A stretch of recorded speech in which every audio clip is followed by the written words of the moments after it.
ka ng presidente. Pero pag nakasabi dyan sa akin, pero abot ka lang ng 1 taon, tapos matanggal ka, okay lang akin. Okay talaga ako.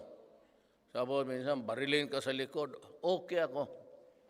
Maghintayin ko na lang kayong lahat na magaganda kasi doon man talaga kayo pupunta.